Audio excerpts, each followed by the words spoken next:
Good morning, everybody. The Board of Direct Entry Midwifery meeting is convening at 8:04 a.m. on January 22nd, 2026. This meeting is being held in person and through Zoom video conference and is being recorded. The recording will be posted to the internet for public viewing. I will now call roll.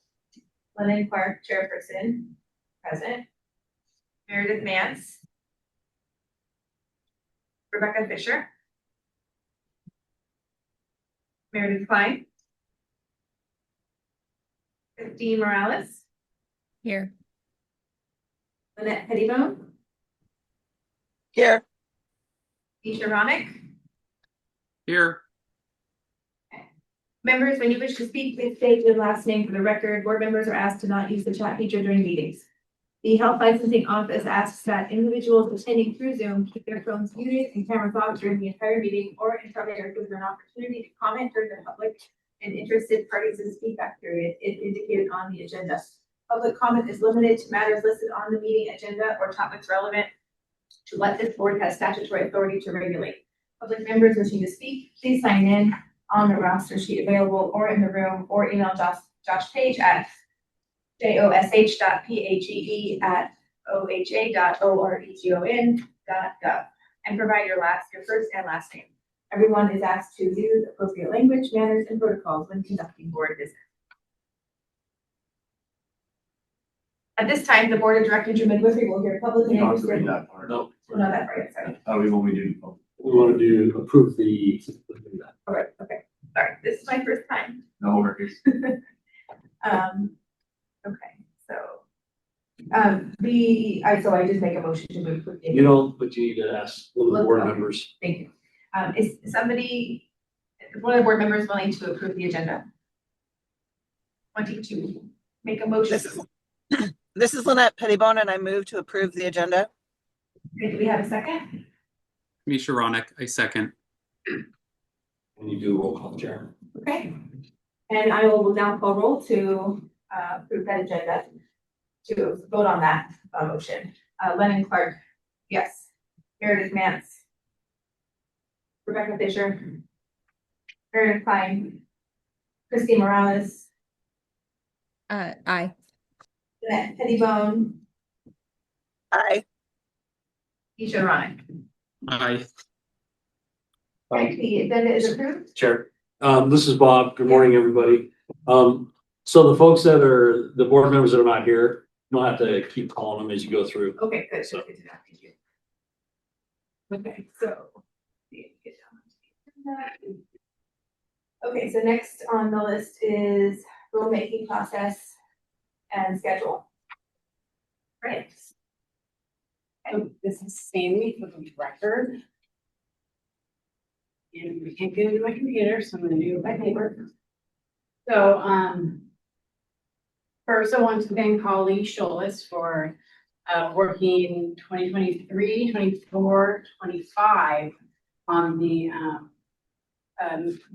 actual competencies for the licensed drugs and devices, the rules, and just kind of, I'm blind, walking me through what needs to be done to get this program up and running. So I want to thank her. She's here today to help me go through things I don't know. But so we started this way back in 23. The qualifications committee met and worked out all of the competencies which you guys have been shown, I think, back in January of 25. And we just reviewed and made sure we're all on the same page where we're going. And then the Rules Advisory Committee met and reviewed everything. We drafted rules, which you'll see today. Any changes, questions you have, this will be the time to ask them. The plan is, if you guys approve the proposed rules today, then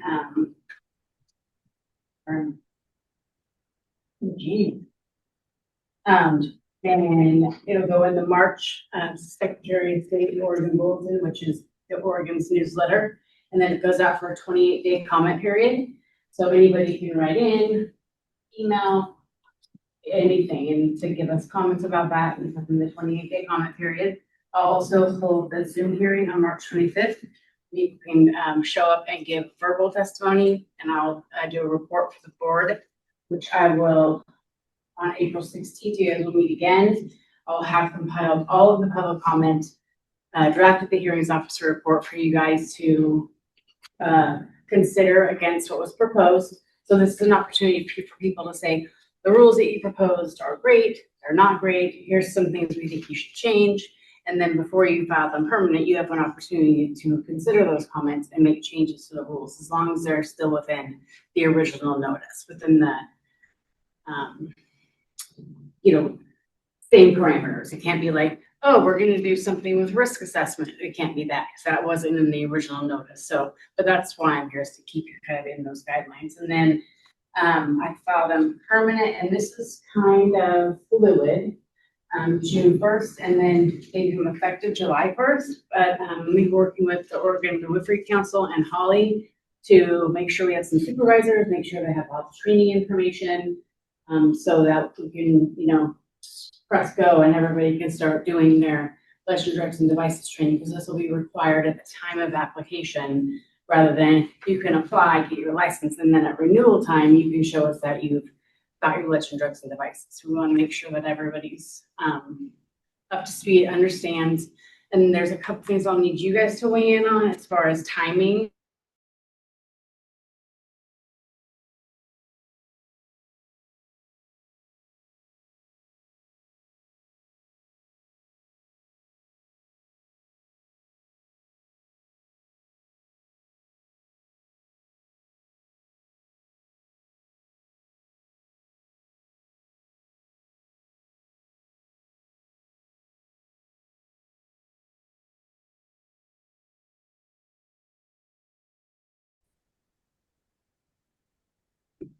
I will say this is the easiest rule making I've ever done for the video. That's good.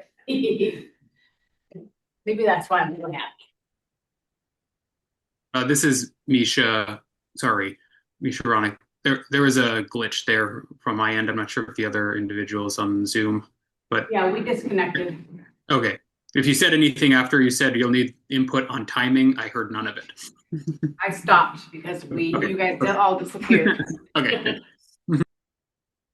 So I said, Holly, if you want to introduce yourself as a subject matter expert, please do. Good morning, everyone. Some of you I know, some of you I don't. My name is Holly Scholas. I work out of Beaverton, Oregon, and currently I work as a consultant and educator, but I've been a practicing midwife prior to this for 50 years. And I was on the board and part of the original legislative push to bring legend drugs and devices to Oregon, was part of the committee that created the original requirements, which were designed because we'd had no previous requirements around understanding, using, administering legend drugs and devices. So we created a program that was hands-on and in person. Of course, back in the day, 25 years ago or so, when this happened, there wasn't Zoom and good stuff like that. So every midwife in Oregon was required to attend 40 hours of education and demonstrate skills in the administration, IV, suturing, med spa injection in person. And that's the way the original program was. And then every 2 years, everyone was required to come for a smaller number of hours of in-person continuing education, and also to demonstrate the skills and pass a written exam, which the state set out some standards for, but were individually created by the different sites that offered the education. And that was a great program when we were first bringing legend drugs and devices, making it part of the license, because people have very different educational backgrounds, and we wanted to make sure that everyone was on basically the same page and knew how to do an IV and how to give an injection and what the different meds were and all that. But we found through the years that we didn't need to educate people in quite the same way. The number of original LD&D applicants that we had were small in number, and it became very difficult for people to find the training. and also became burdensome for people to sit through the actual educational part when not a whole lot of new stuff happens in how to give an injection through the years, from year to year. So several years ago, even before we started this project, we requested that OHLO consider a competency-based model. And that's what this is, this entire packet that you've been presented with, well thought through with a lot of different components to it. The idea is that it doesn't matter where you got your training and how you got it. You have to get it somehow, and you have to pass a written exam, and you have to pass the skills demonstration exams. And as long as you can do that, you can get the education however you get the education. So this program is not premised on you documenting that you've attended an approved education program.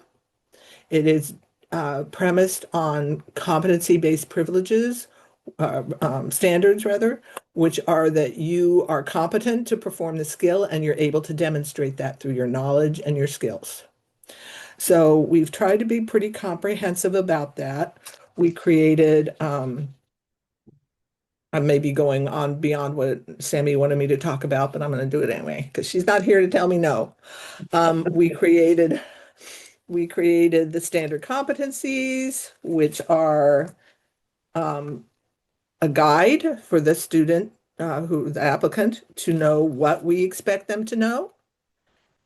And it covers all of the areas, which are pharmacology, suturing. Sammy, I went and moved on to a little bit about what we did. Is that okay? Fine, perfect.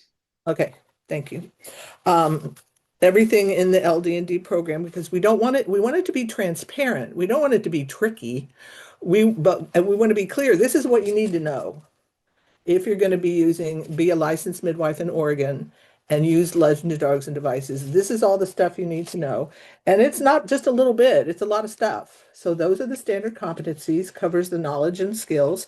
And then we created a separate document, the Legend Drugs and Devices Skills Examination, which is a step at a time, how to examine an applicant for the different skills, everything from what equipment you need and supplies you need to have available, how, when they need to wipe down the site with the alcohol prep, and all of the different steps for all of the different skills that are covered in the Legend Drugs and Devices program. So that's the different forms of administration of meds through injection, so the IM, SQID, and local anesthetic, and then IV therapy, both for treatment of shock and for antibiotic prophylaxis for GBS, and then suturing skills. And it explains it's very step at a time, and it even says these are the skills that students must have, and these are the skills, most of the steps have to be included. There are a couple that are less absolutely essential, but so that's a document for the student to have ahead of time, as well as the exam proctor, so that everyone knows what's to be done and what needs to be checked off on the document. And then we also created an applicant for the licensee who's applying, an application for the proctor of the exam, as well as obviously the rules. And trying to think what else we put together. Anyway, it's all in the packet. If you have questions, I'm happy to answer them. But the big shift is this idea that we tell you what you need to know, and then the exam, obviously. Oh yeah, that took like a year. It's a multiple choice exam that they can take online. There'll be a small fee for it, and it was an interesting thing for me to write. I ran Birthing Way College of Midwifery for 30 years, founded it and ran it. Thank you so much, COVID. It's now closed. But there are general guidelines for writing items for exams through OHLO, things like no true and false, has to be a multiple choice, no essay questions, No answer can include a wrong element. It can't be tricky. Or it can include a wrong element, but no item can include wrong elements and right elements. So it's not supposed to be tricky. It's supposed to be really obvious. So to write a test that's both rigorous and meets the standards is kind of hard, without giving away the obvious answer. It's kind of like, what color is a zebra? Black and white, yellow and green, brown and purple? Like, what's the answer? Oh gosh, what could it be?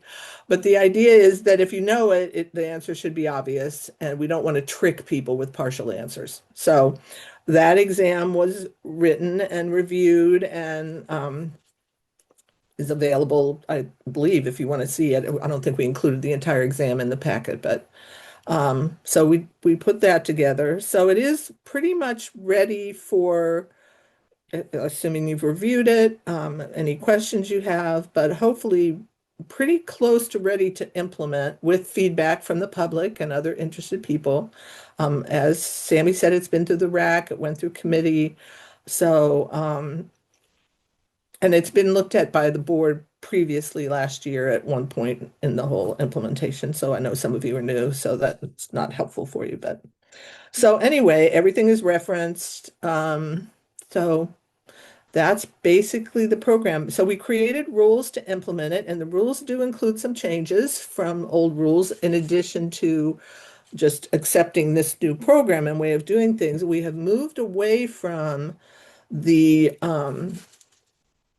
idea that when we were first implementing LD&D, let me back up. When we were implementing it, we could not just say, you have to have LD&D training to be licensed, because it took a while to implement the program. So when the legislation passed, it said that you have to have the training within a certain amount of time after you become licensed to allow there to be implementation time for people. But we've moved away from that model. Now we're saying, if you want to be licensed, you have to pass the exams first. Then you get licensed. And that will be greatly clarifying for everybody, I believe. Because it was a little confusing for people, like, what's happening here? You're licensed, but you can't do this, or you can do this, or whatever. So we've simplified that. We've also changed it to where you have to re-examine both the written and the skills exams, all of the skills exams, every 3 years.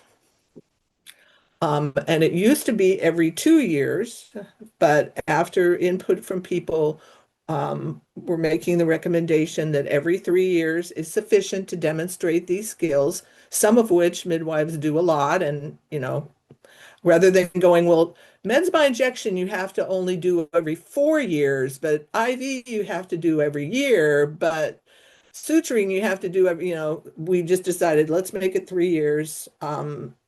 No, you cannot renew unless you have documented that you have taken and passed all of the requirements within the past 3 years of when you renew. Sort of like people have to do their neonatal resuscitation.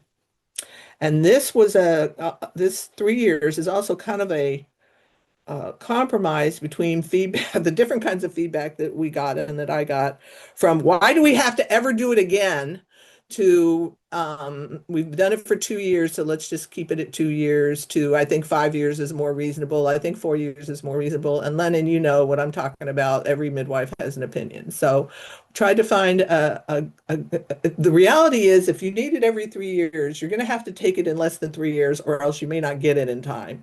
So people will end up taking it between 2 and 3 years, just like they do with their NRP card. And they'll be tested and found that they're competent or that they're not. So we also thought through retesting. If they don't pass one of the skills exams, or they don't pass the written exam the first time, how often can they take it? And do they need to have a period in which they, if they haven't passed it 3 times, they have to wait 6 months to retake, or so that they can update, get with the program. So a lot of thought went into the rules, and we revised them, the draft, several times after getting some input from the RAC, etc. So what you're being presented with is not just, and as Sammy said, we've been working on it hard on it for like 3 years, and then actually we piddled around with it a little before even that. This whole idea started before COVID. which we all know is like 1 million years ago. But so, do you have any questions about what you've been presented with? I know it's kind of overwhelming. It's a lot of material. How about if I just walk the rules with, just so I can make sure everyone. I assumed you would do that. Thank you. Thank you, Sammy. Everybody okay, Sammy, to do that? Yeah, okay. So I added the large page numbers at the top, so it's easy for everyone to see. We're on page 13. Hopefully you've got this set. I sent it yesterday morning. So this is just the definitions. Actually, nothing changed, but I added them in case there's something you want to reference. And same with on page 15, nothing changed here, but it kind of goes with numbers with the next rule on page 16, so I added it. So now we're really on page 16. And what we've done here is we've added G, which is you're required to pass the written and the 3 skills assessment exams before you get a license. So that's what this edition is. There is also the part where you have to keep and maintain your records, so make sure that you have everything and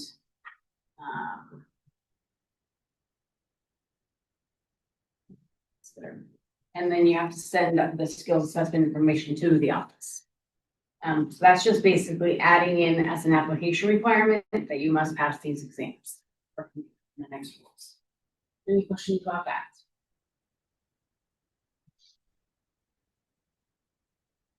I have a question.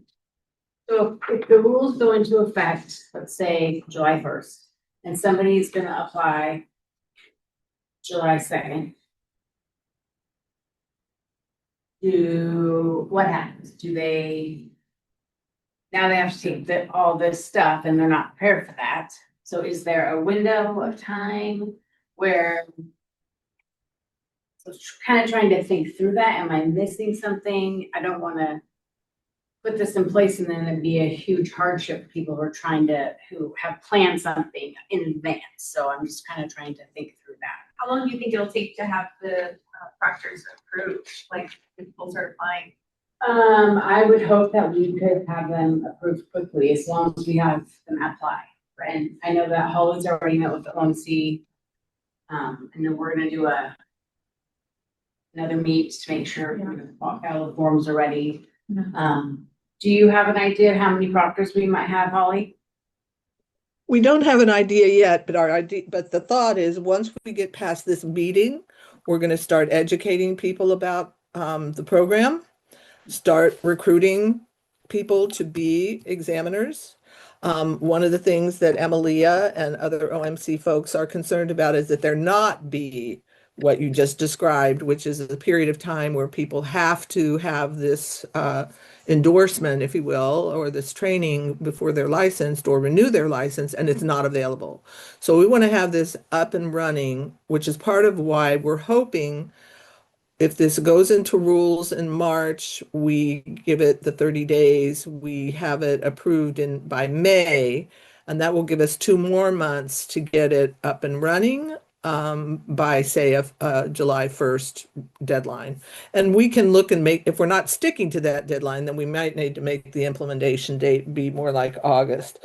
But it's not like we have hundreds or even dozens of people a month who need this training.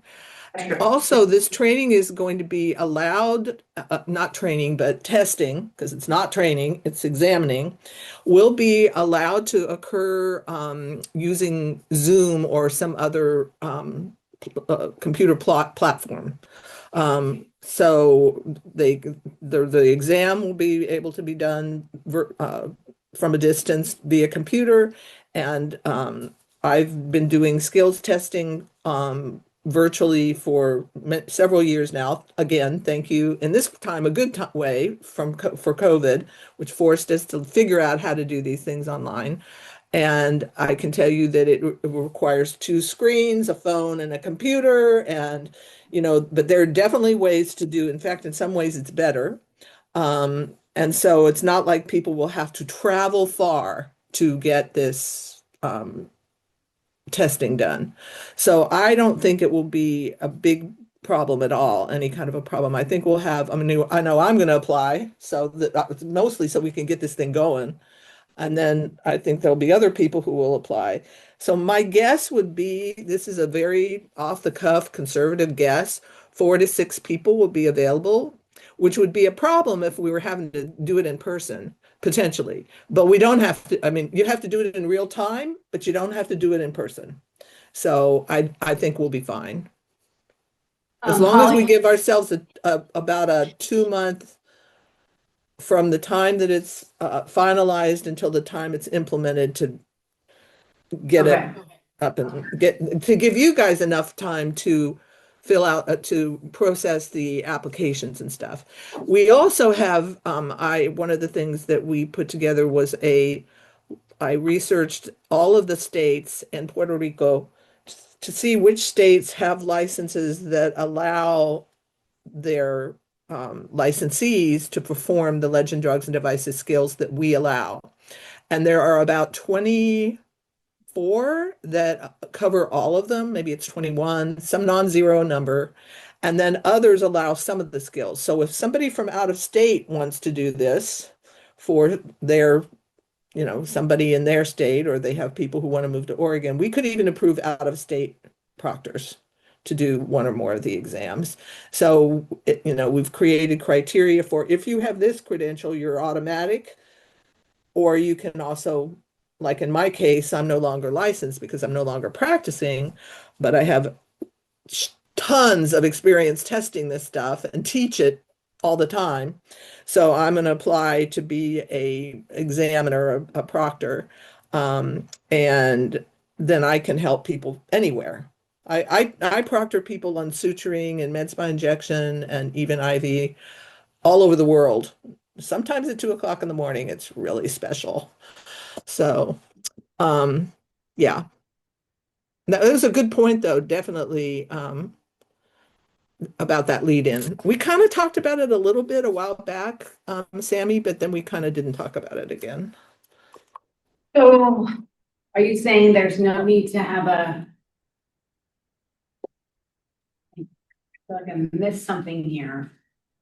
So this is Lennon Clark. So it sounds like in May, we're gonna start talking about it to our state midwifery organization. They're gonna start talking, they're already talking to us to them about it, but we're gonna start maybe spreading the information. Because I think that's what's really is necessary for the word to get out, for people to be prepared, especially people who maybe are due for, well, I guess, wouldn't apply to people due for renewal. Well, that's, or what it's. I have a list of these timings, and I'm not sure. Right, about. so like new applicants, it's kind of a different thing, somebody that, I wonder how that applies to. So if somebody was, so let's say they want to do it July 1st. Yeah. Somebody becomes inactive on July 31st, so they go to renew on July 15th. They didn't have, is there a window, Yeah, like by your, Yeah. like we did for, it's gonna seem,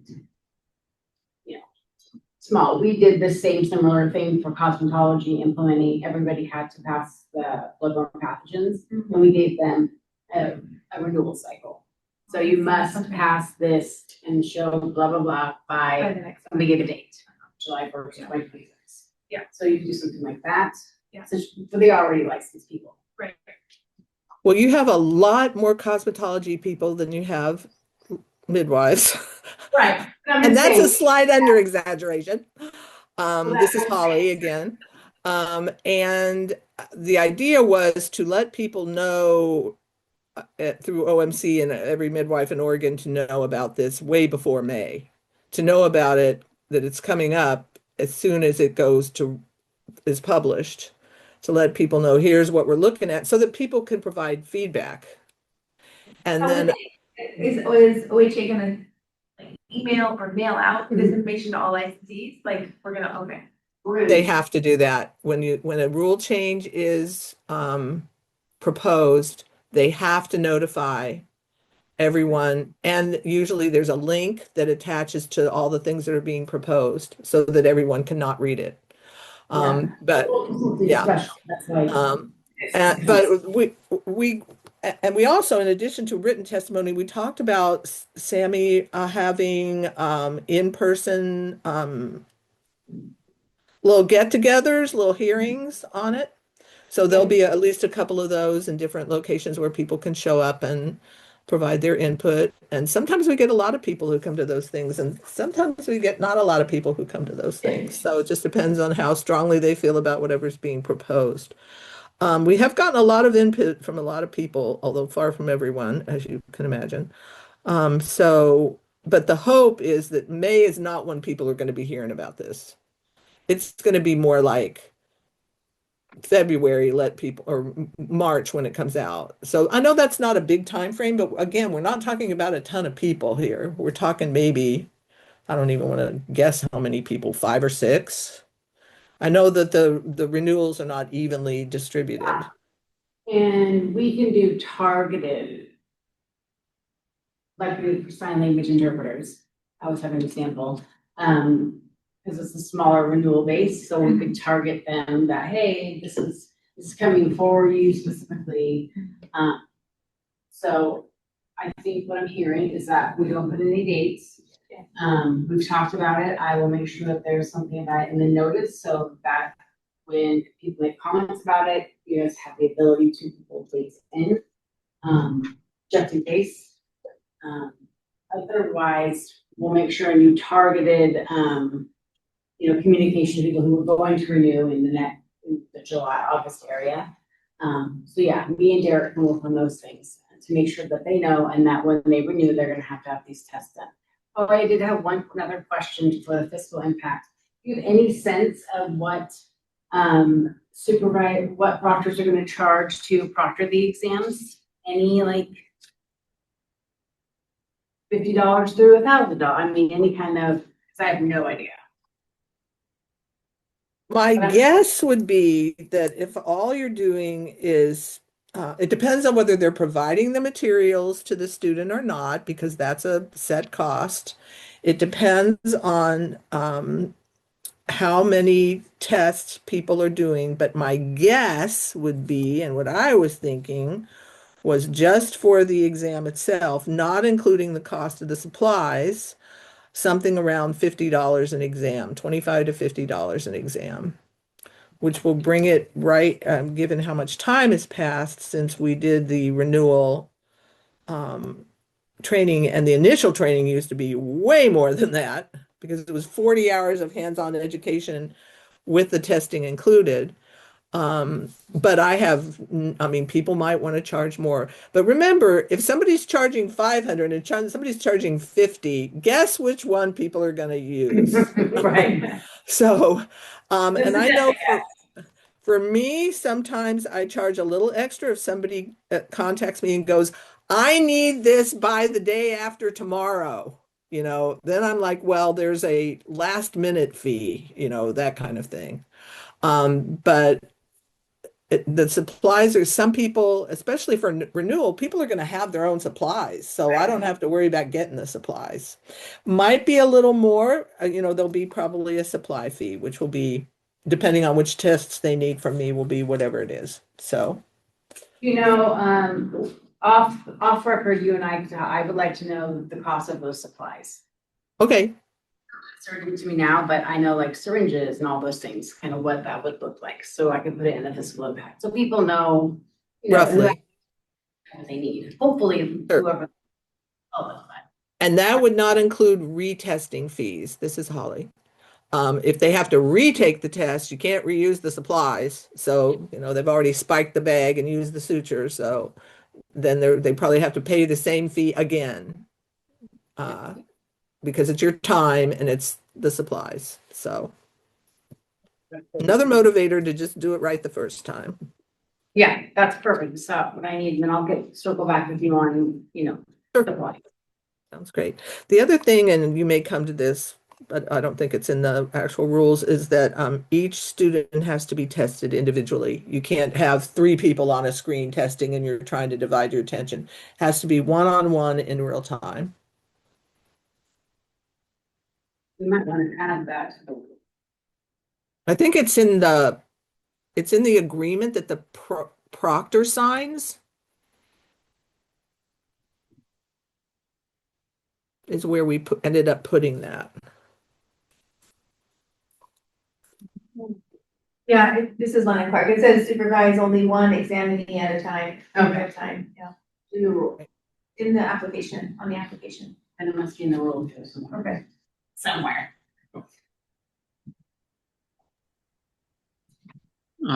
This is Misha Ronick. Could I ask a question? Please.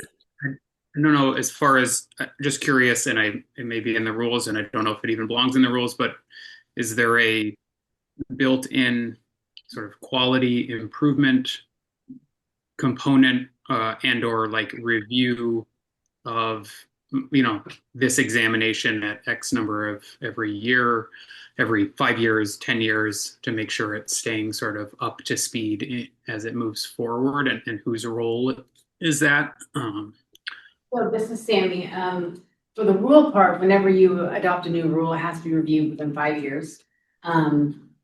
We generally try to take that same approach with exams. It's not written anywhere, but generally exams are looked at every 5 years, even sooner sometimes. So, because when you have something new, it might be broken in places. So, yeah, there's built-in features in the rulemaking because they're new. So we'll have to automatically look at those, and then when we look at those, in my mind, we'll automatically look at those exams.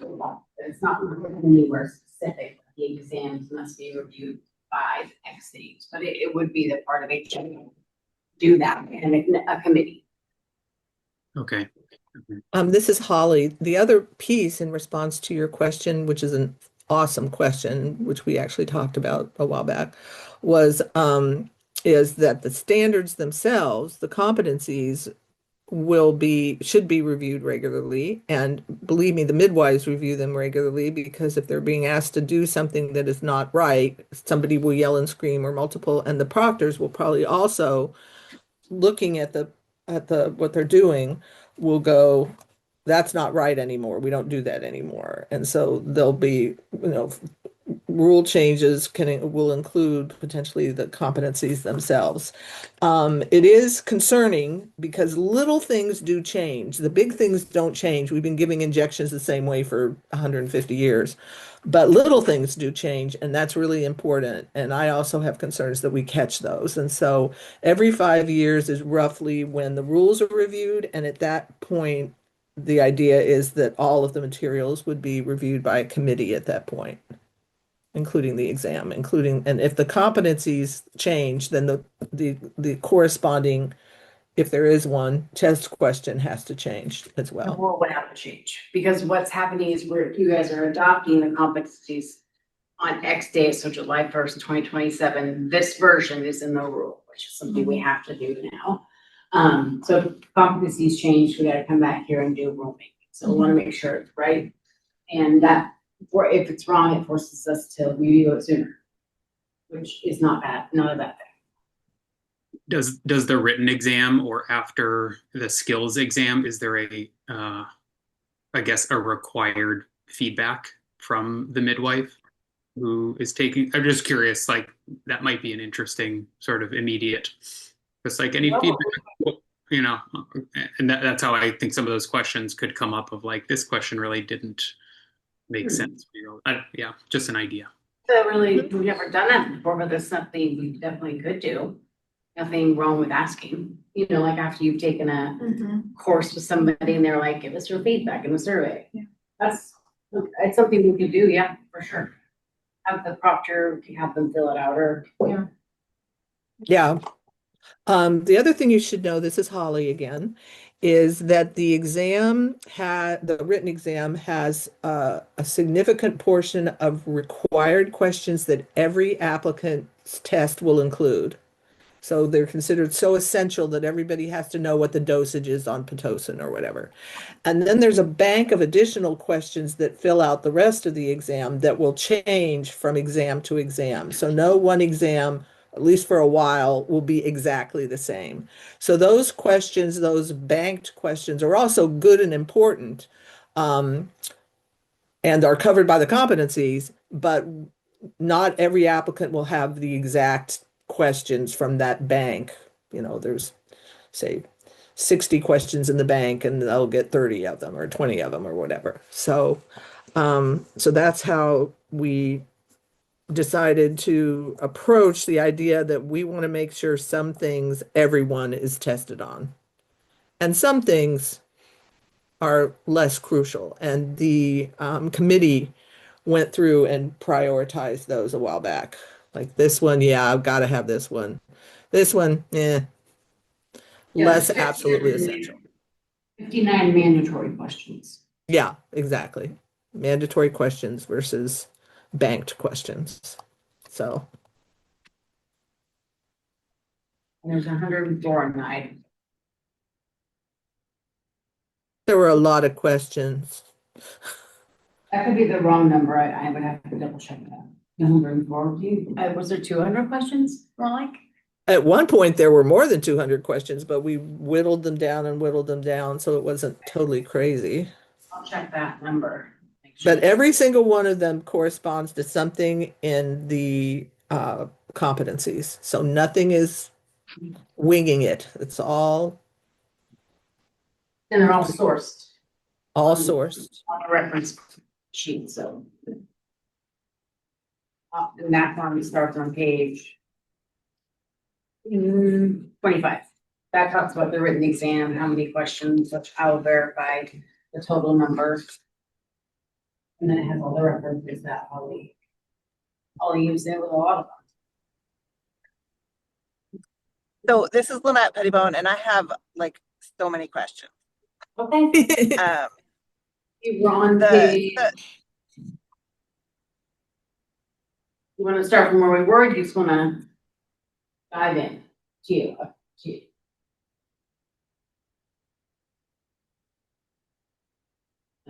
Can't hear you. Are we ready for my questions? Sure. Okay, someone just kept talking, so I didn't think we were ready. So my first question is for Christine, actually, as a certified nurse midwife, how often are your competencies in IV skills and injections tested? We don't place IVs. I mean, typically in the hospital, the nurses do the IVs. Uh-huh. And how often is their competency tested in this way? The nurses, I Yeah. honestly don't know. You weren't a nurse before you were a midwife? I was, but it was like, I mean, 18 years ago. Okay. So I don't, I mean, Misha? like right now, I don't know. Okay. Do you think it's ever? I know that they do test them when they first when they first get hired. I know that they do test their competencies when they first get hired. But in terms Right, of like a right. rolling basis, I don't know. And Misha, do you have any answers? Do you know anything about how others in your profession are tested? Or in your experience with nurses? You mean like for the IV competency? Yeah, I mean, I'm sure there's complex and multiple groups like the Oregon Nursing Association and then the employer, but I don't actually know frequencies or anything like that. I'll look into that. Sure.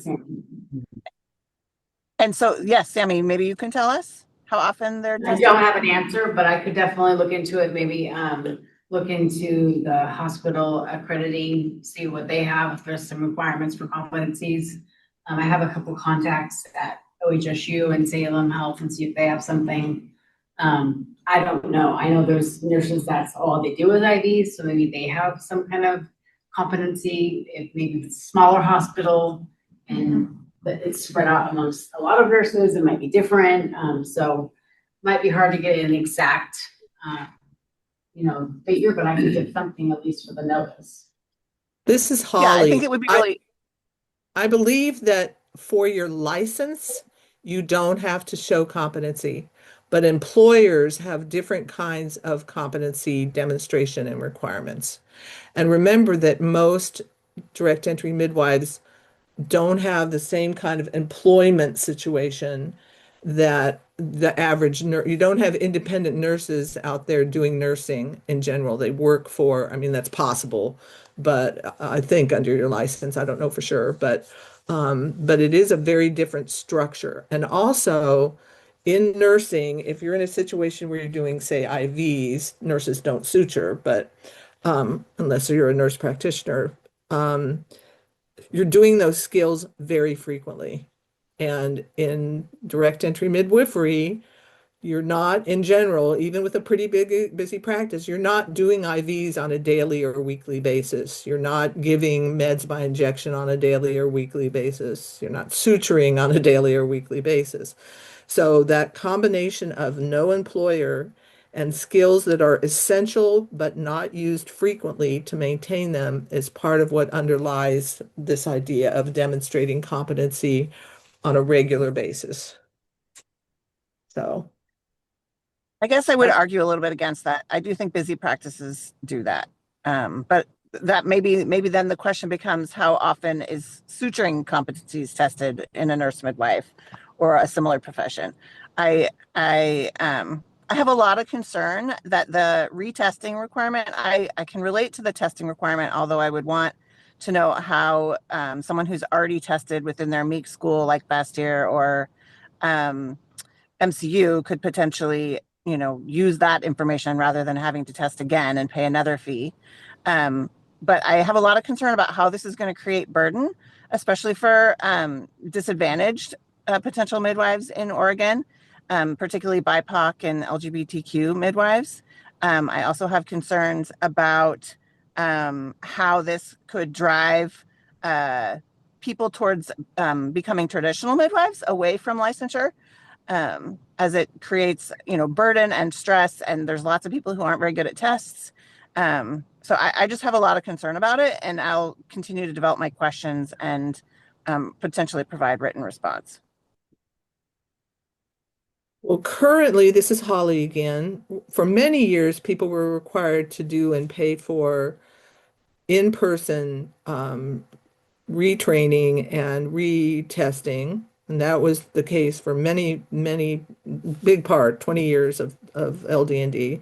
And then in the last few years, it requires several hours of continuing education, which you would have to pay for in LD&D. So the idea here is that we are getting rid of the training competency, making the testing available virtually.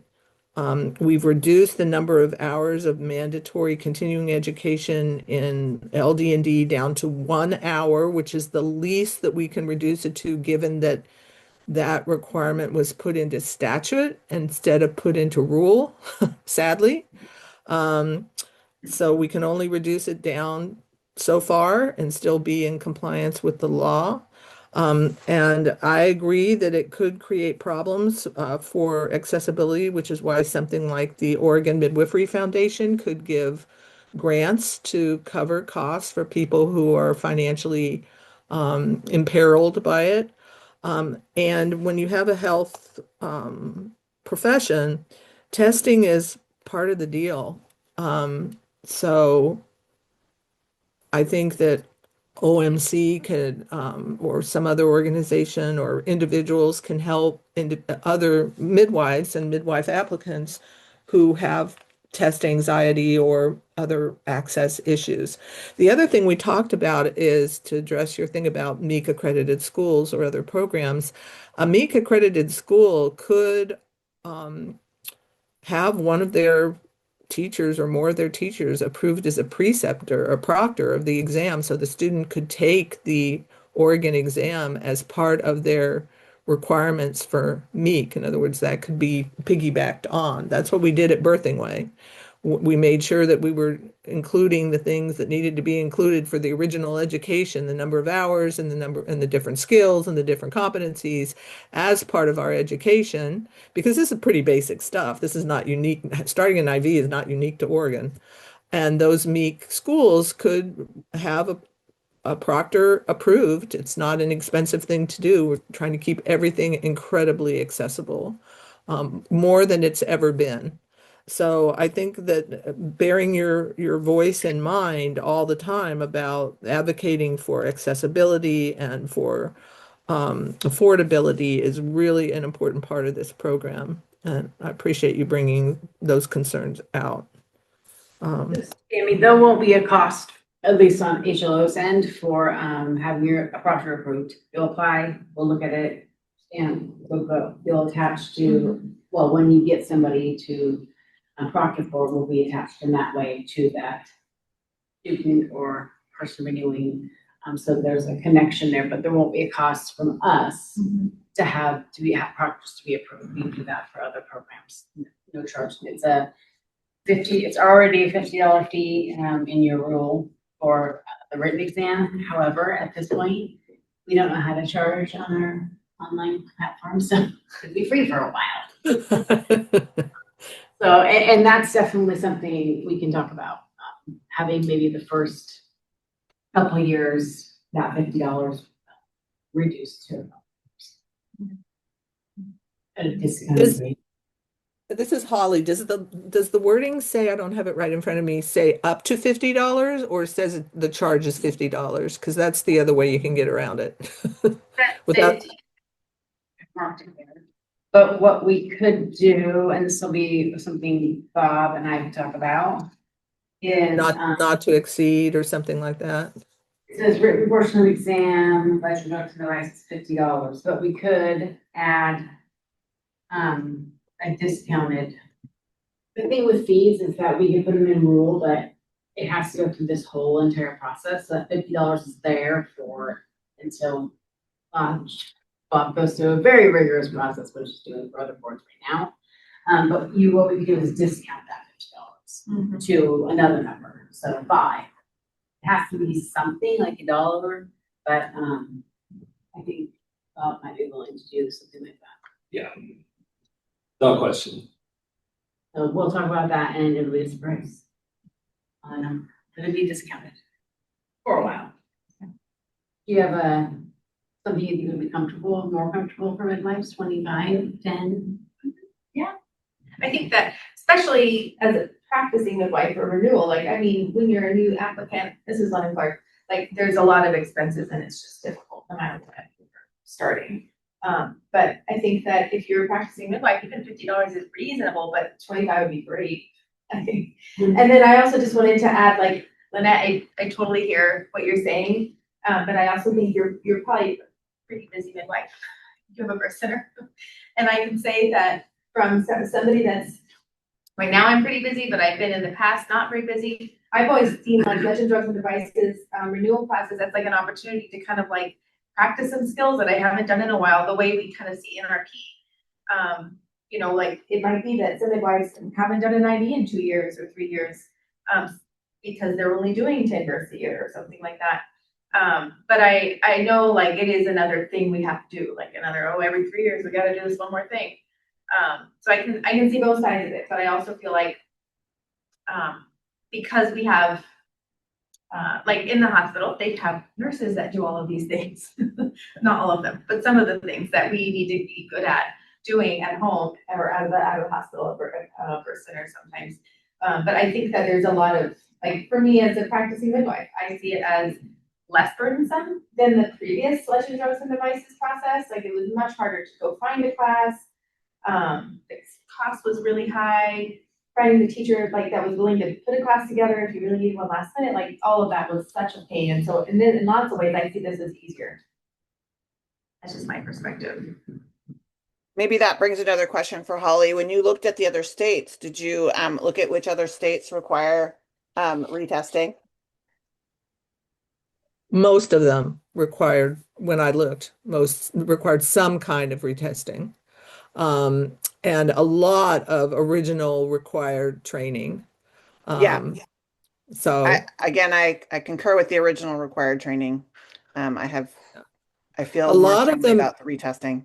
A lot of them looked at Oregon's original rules when we did LD&D and kind of adopted a lot of the stuff we had, which was just kind of this vague.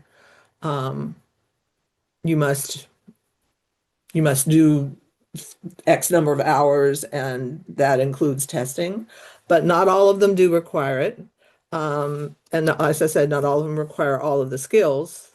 One of the skills that is least included is IV, which to me is tragic, but Could you name a couple of states so I could look at them? I so wish I could, but I can't off the top of my head. Go to page 37 of your materials. I didn't, but But that doesn't tell us which ones require retesting. Right. I didn't spend a lot of time on that piece because I didn't anticipate this question, but I'm happy to look into it.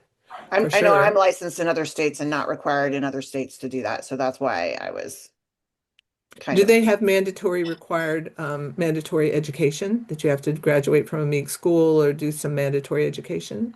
there is an initial sign off on LD&D, like similar to what you have said. Other states have, yes, an initial sign off, but no continuing.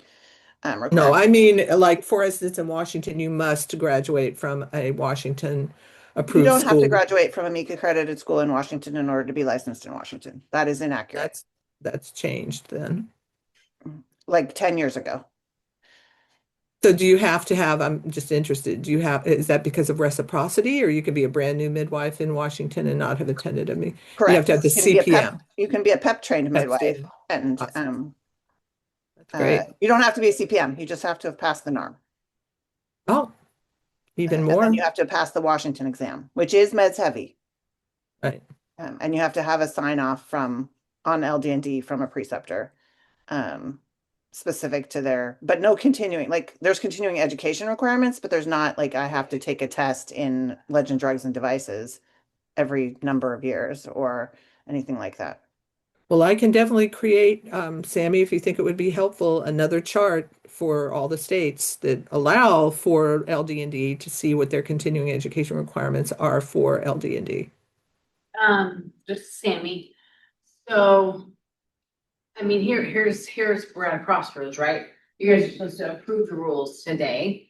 But if you were to create a chart, that might change the minds of, I'm not sure if you would want to wait and approve the proposed rules, because it could significantly, you could decide not to do the retesting. I mean, that would significantly change the rule, which then would require us to go back out for public comment. So you're kind of in a place where we either back up a little bit and restart, or, you know what I'm saying? Does that make sense? And I can do either. I can wait a little bit. If those are some things that you want us to look into about, which other licensing groups require retesting, and if other states require it, and I mean, if that would significantly change the mind of the board on how these rules are written, then I would say wait to approve this, because we'll just have to review it again and significantly change it. And I think it's been done. This is Holly. I want to point out that the committee and the RAC all thought it was a good idea, that at one point the board thought it was a good idea, that this is the first time that I've heard everybody I've talked to who is a midwife agrees, because of exactly what Lennon said, that these are, for the most part, in most practices, rarely used skills.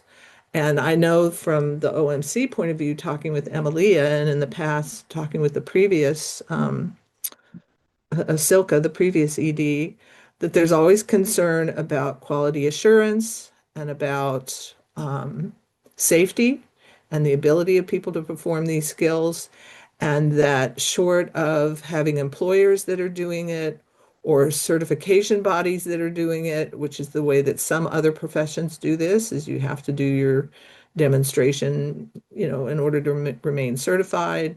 That's not something that NARM requires. So I think I would hesitate to, I mean, we definitely can I think the other thing is wait yet longer. All of you who are here, and each board member votes the way they want, and you can just leave them how they are. We can make some changes. I don't know if maybe something like every 4 years would be more. Along the lines for Lynette, and then the reduction of the written exam. I don't know. There's some compromise, and then when the board votes, you guys all vote how you want, and passes. This is Lennon Clark. So if we change it to like the time difference, like 3 years, 4 years, does that can still vote today, or is that okay? Sure. Because my other thought about this was that we have to do our CEUs every 2 years, which is fine, but it would be kind of confusing to like be like some years we have to do both of these things, like, cause it's an every 3-year cycle. Yeah. There'll be some years we have to do this other test and CEUs, and some years we're just doing the CEUs. Like in that sense, keeping it more streamlined, it would almost be nice to have every 4 years, cause then it's like lined up with, it could either be the alternate year for the CEUs or the same year as the CEUs. We also changed CEUs to annual. Oh, that's, okay. Yeah, well, Joel, that was a request from our CEUs. Okay. It was hard to track and. Oh, okay, so I guess that's just additive. Yeah, I mean, it's a Yeah. proposal. to Yeah, change okay, the I see, okay, yeah. We cut it in half. Yeah, I mean, from me as a practicing midwife, like one more thing to have to do is kind of annoying, but from like, I don't know, I definitely, like, I see out in the community, midwives that don't have strong skills after so long of not getting to do it after you leave your training. I think that I really see it as like in our key, let's stay on top of our skills kind of category, so. My feelings about it, but it is kind of one more thing we gotta do. Yeah, and I can also add into the notice somehow. You've got a lot of flexibility to say, you know, hey, here's the professions that may have this, here's professions that don't, here's states, you know, give them an idea of what it looks like in other professions and states. And also like give the example of NRP, you have to renew that. And so you've got a lot of freedom in the notice to make sure that you're giving, the notice is really to notify the public that here's what's changing, we want you to know. And if you don't like it, you need to say something within 20 minutes. So I do have some freedom there to put some of this stuff in there. But yeah, I think you can decide either way. This is Holly again. The final thing I want to say about this and why I've dedicated so much of my time to creating this program is I've tested at one point every single midwife in Oregon LD&D pretty much, and some of them many times, not just my students, which are a lot of the midwives in Oregon at one point, but almost every single midwife in Oregon. And let me tell you, some of them needed that every other year renewal retesting. They were scary bad at doing the skills. They were able to pass, but the idea that they got tested once and were off thinking they could do an IV or thinking they could even suture correctly is terrifying, even though they had passed the exams at one point. And that is why I've put a lot of time, as you can imagine, into trying to come up with an accessible program that, yes, does, I mean, part of why I'm not licensed is all of the burden of continuing education. When you teach a lot, you can't count most of that towards your continuing education. You're providing the continuing education, but you can't count it for your own continuing education. So that got a little expensive and frustrating. But I do think that we have a range of competencies. Some people came in and boom, boom, boom, did all the skills perfectly. And some people had to be retested several times to get it right. And so I don't, because of the quality assurance end of this, I would hesitate to say, bigly hesitate to say, test once when they get their license and good enough. Because if we're going to say people are competent to do IVs and to suture and to give medications in emergency situations, then we want to be kind of sure that they can actually do those things as licensed midwives. So it is annoying when you have high competency to have to meet those kinds of requirements. And that's part of why we've tried to keep it affordable. But I do think that it would be concerning and I have been concerned about only requiring people to take some kind of continuing education on some topic related to LD&D. It's been a long time since we've had competency testing. And I know I've heard from people who say, I just don't start IVs because I don't feel like I can do it correctly anymore. I don't give GBS medications because I feel like I can't do it correctly. That's not good. For me as an educator, that scares me as an educator and 50 years of midwife. So that's what I had to say about that. Do we want to finish kind of going through them and then when we get to the renewal part, we can talk about, either increasing it to 4 years, and Bob said he, definitely do a discount for that, which could be free for a while until. Well, I mean, it says we have to charge a fee. If it says we charge a fee, then we've got to charge a fee. So yeah, $8. So we were on page 16 and 17. That's where it's written in the capacity exam. As part of your application requirements to get your license, instead of you can get the license and then you can give us your passing score on renewal. We're not doing that. Page 19 just basically adopts that giant book of competencies. And this date could change to July 1st, maybe August 1st. But the important part is once that's in stone, we can't change those competencies. Or like you can't change some words in it. Like if you want to change something in it, we have to do rulemaking again. So it will be a new version. And that's because we want to make sure that the person who's learning this stuff knows what they're learning from. And if you make changes to it, and it's not what is in the rule, then it's not the same thing. So we want to make sure they're aware of what they're learning. And if you went to page 20, apparently Adobe won't let you link things anymore, and in a nice way. So you've got a blue line. You do that giant document. And any questions about that? After those pieces? Okay, page 21 is like exam for licensure and retake requirements of this we've already talked about. So this just lists out that the board's determined that in order to get a license or renew a license, you must pass the license exams. That is a 4-part exam, 1 being written and 3 being skills on the administration of medications or injection, a skills exam for administration of intravenous fluids and suturing. Page 22 talks about that you have to pass all of the 4 tests to qualify for renewal or license. Number 5 talks about the skills exam. It must be supervised and conducted by a proctor who has been approved by the office, which is another rule that we'll get to. And then this just kind of goes down the pieces of the exam, skills assessment.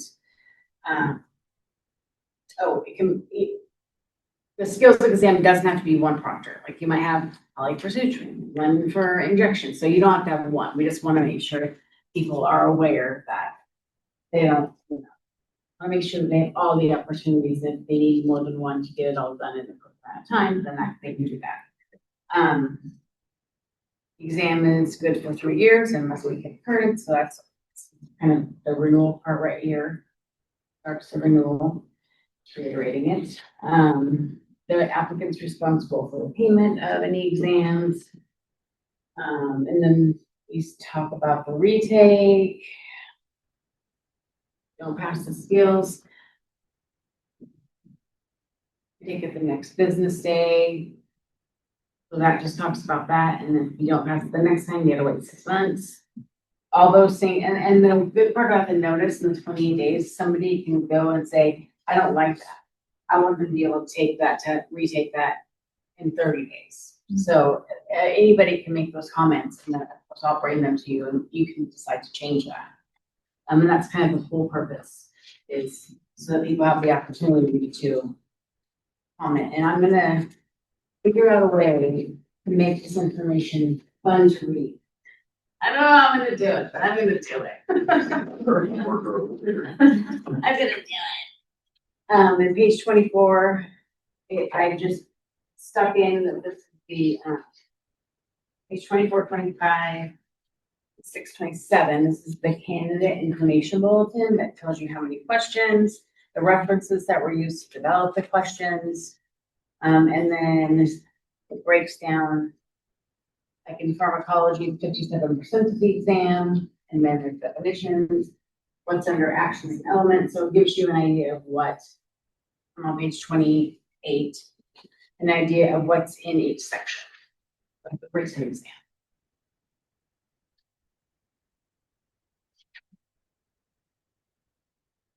page 29 is the skills assessment packet, and then here is where you can click on that. It's a big packet. Basically, that's what the student will get to take the test. That's what the trainer will use. There's a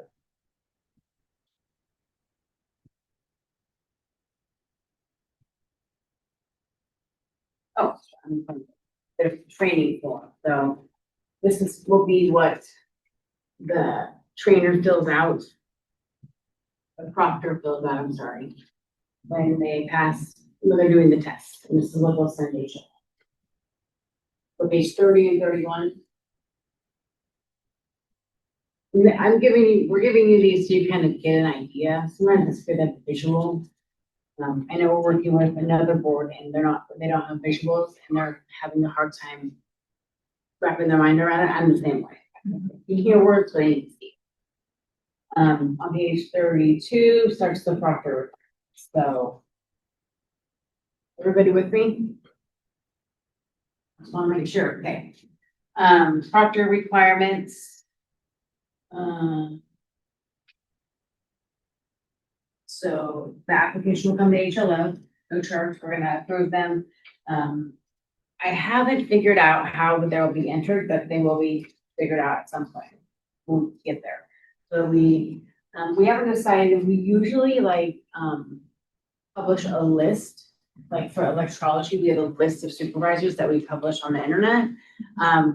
Which is something we can do. Sometimes people don't like that. They could probably ask to not be on it. So we can talk through, that's administrative stuff that we can definitely talk through once we get closer to starting everything. So it's kind of several ways to be a proctor, starting with rule number 2 is you can basically be any one of these things. You can be an organ, licensed midwife, a NARM, CPM, a registered nurse, certified nurse midwife, so it has a list of already licensed people who would be approved to do the supervisor, to be a proctor once they apply. Number 3, oh, I'm sorry, that's for injection. Number 3 is for intravenous therapy skills, so it's the same list. Yeah, same list. And then same list for suturing. Holly, did we talk about? I don't know. I'm wondering how we integrate the states that have like a midwife in Arizona who's qualified to be a proctor for in all 3 areas. How do we integrate that into a rule? I think we could adopt the list.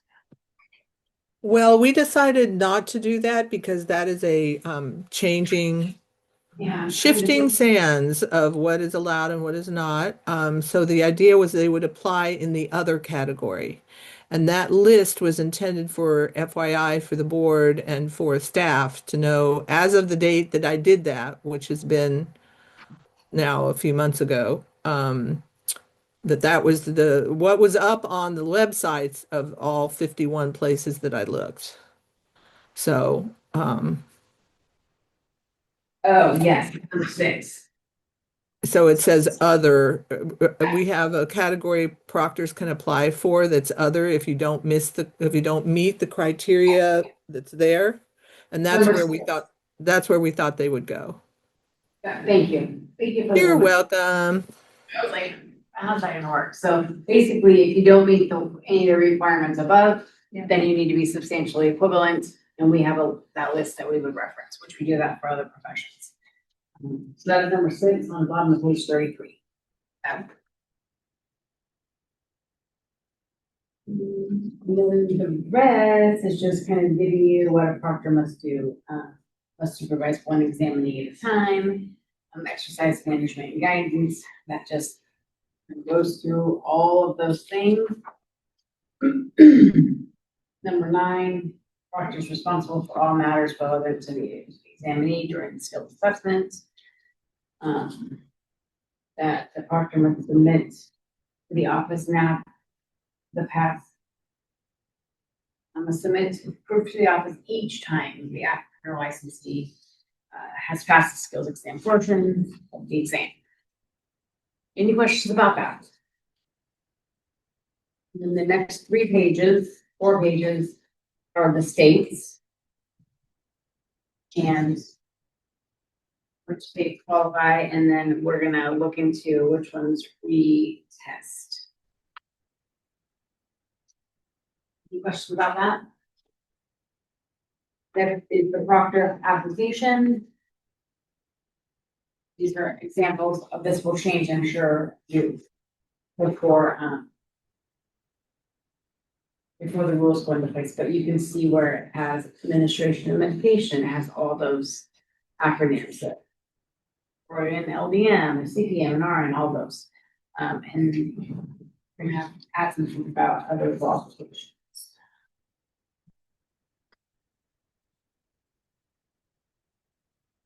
Any questions about that? Next is page 45. Oh, this is if you're gonna retest or qualify and requirements for the written assessment. And not just because. Oh, so we had, if you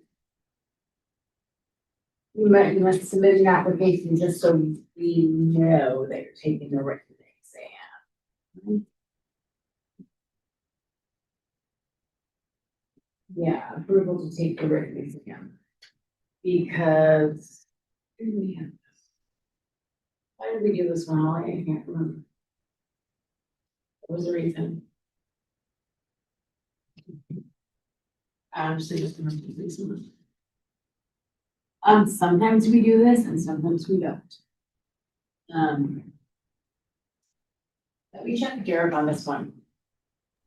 So just for the record, Sammy, I'm having a really hard time understanding you. I don't know if you're talking to yourself or you're mumbling, but in the big room with the thing far away, it's really hard for us in line to understand what you're saying. Do you want me to go back or just keep going? Well, I don't know because I'm not totally sure what you're saying, so hard to say. But maybe move closer to the mic so that we can hear you better at least. They're on the ceiling. They're on the ceiling. I'll just talk louder. How's that? Great. You just need to get a ladder, Sammy. No, I'm not getting a ladder. On page 46, we are at the renewal piece. And so G attests to having passed Legend Drugs and Devices exam within the last 3 years. Same thing on page 47, you were inactive, you have to pass it, and then you must maintain the records. Because if we audit you, then you want to have your records on you. Page 48 is continuing education. You see where now it's 18 hours annually instead of every 2 years. And on number 2 of the 18 Can I ask a question about that? Sure. Why are we changing it? It was a request from HLO staff, but we can go back to 2 either way. Mostly because you renew annually, and yeah. So it's easy to just Are they doing that across the board for professions that require CEs? correct.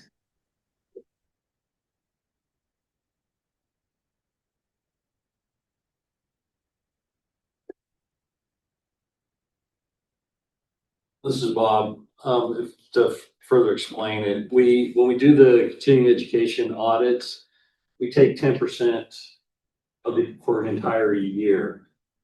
And it's just easier to do all across the board 10% rather than 10% of midwives every other year. It's consistency for the staff so they don't forget to do it. Well, and it just aligns with the rest of HR administration. Correct. That'll be something I'll look forward to hearing public comment on. Right. And again, it's not, you're not increasing of hours, it's just cutting the hours in half. I suppose if you're a person who waits till, the 23rd month after 2 years, then to get all of your hours, then that would be problematic for that. Otherwise. Yeah, so that's, and I can put that in the public comment that could be part of the problem, or it could be problematic if somebody waits longer to get all their hours. This is Holly. What some people do, like I used to do, was put NRP in 1 year and a lot of my continuing education expense in another year to distribute it more over the 2-year period. Because NRP has gone from $50 back in the day to a gazillion dollars now, so, and a lot of time. So people do sometimes use the 2-year period. You strategize about how to distribute your costs. But people can adjust, if you have to, you have to. But that is part of why some people like myself really like the 2-year. But I totally understand how it makes it challenging for staff to do it. And I also want our government to run efficiently and less expensively. So all of the above. And But this that is- might get, yeah. And the staff may not be aware of the total expense that Right. is being paid. So, I mean, it's a great point. And we can definitely pay their attention and get another read on it. Between the book and the course itself, NRP approaches $500 every other year. Yeah, that's real. Jeez.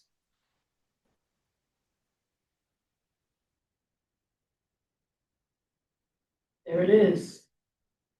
There it is. Talk to yourself again. Oh, yeah, I was talking to myself, sorry. So we'll leave it at 1 year and then we'll get public comment and just change it back or this. Number 3 on page 49. This is, again, just trying to clarify this statute that not a fun statute to try to write a rule around. It basically says if you have fewer than 5 births, then you must tell us, and the next time you renew, you have to have 10 extra hours continuing education. Talk about a hard thing to track. So this is just trying to clarify that even more. I don't know if it worked or not. We'll see. It's just telling you what statute says and giving you an example. Page 51 is to renumbering. Some cleanup.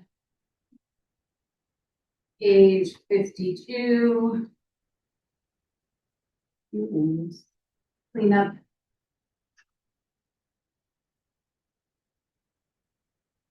Page 54 is the audit process, and we just added that you have documentation that you might be audited for your documentation that you have passed from leisure drugs and devices, written and craft, and skill assessment exams every 2 years.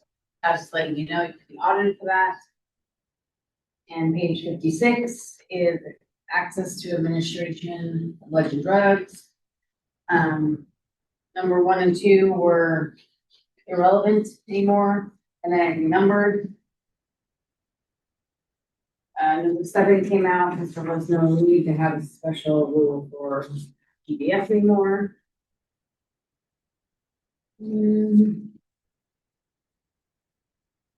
Page 58, some cleanup. 59, nothing. 60 cleanup. 61, under approved devices, we added airway adjunct.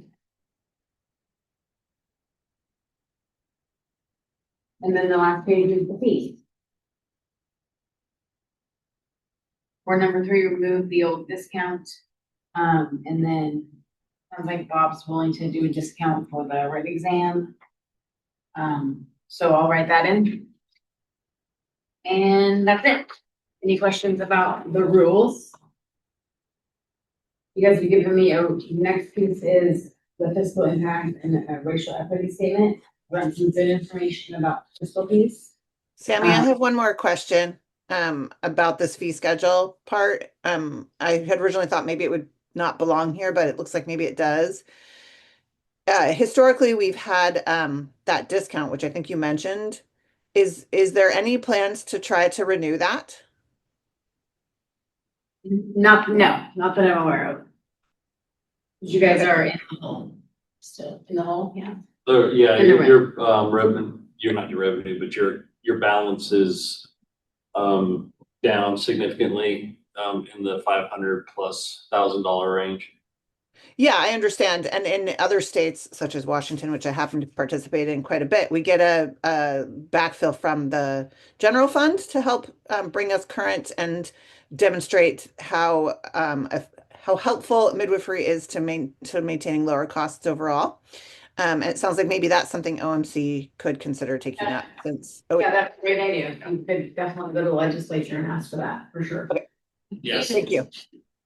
I think that you guys can take donations. If you know people that will donate. Yeah, I don't Or- think that's effective strategy, but we'll let OMC work on it.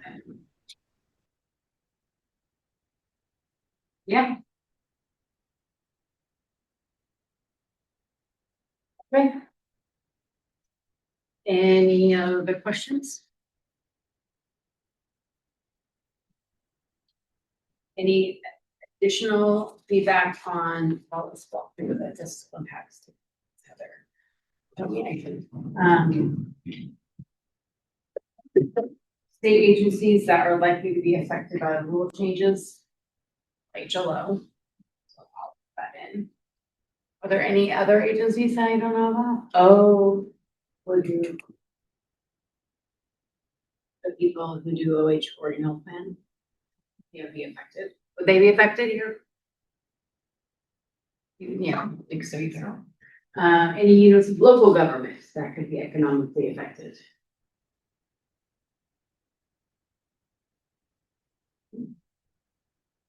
Are members of the public likely to be economically affected? It's possible. Yes, members of the public will be likely economically affected. Their How? midwife will have to charge them more money in order to maintain Because because they have to pay for these these examinations.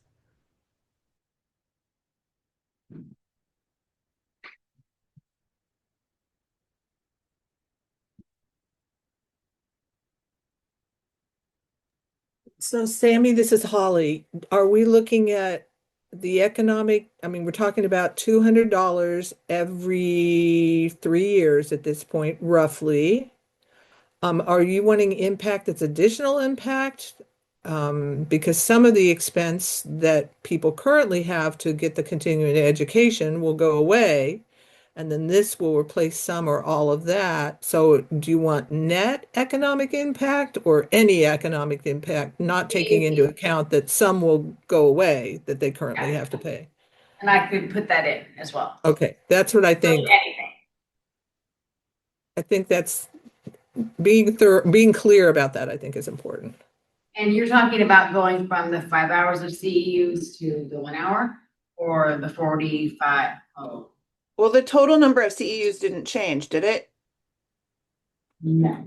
Just the distribution. Well, I think this is Lennox Park. I think the amount for Legend Drugs and Devices went down to one. Yes, from 5 to Yes, 1. but the total number of hours, because wasn't it, you needed, I don't know, 5 or 10 hours of the 35 had to be in pharmacology or Legend devices? Now it's 1 hour of the 18. Yeah, so it's the total number is the same. So the number of CEs hasn't dropped. So the expense hasn't dropped Right. for CEs. Gotcha. Good point.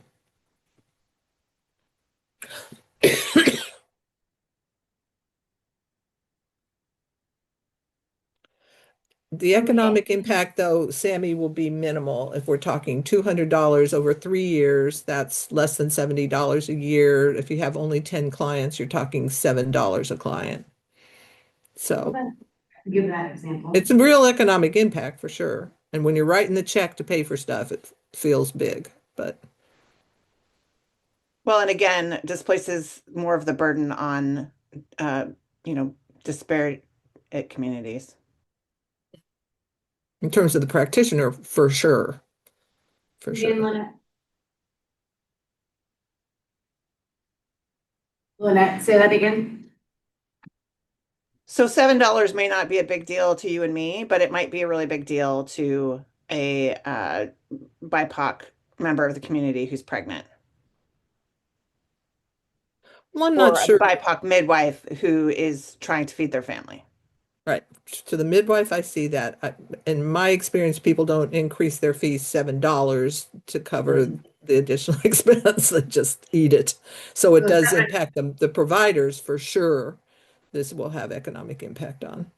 So is it affecting the BIPOC midwives or their customer? Every I midwife. honestly, I think it's affecting all of them. I think it is a misnomer to say that it's not affecting pregnant people as clients of midwives. I think that Holly, I understand Holly's point for sure. I think that definitely, but that there's a public impact.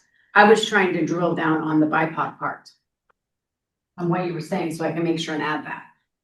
Yeah, I mean, any additional expense for a midwife of color or a family of color is a barrier.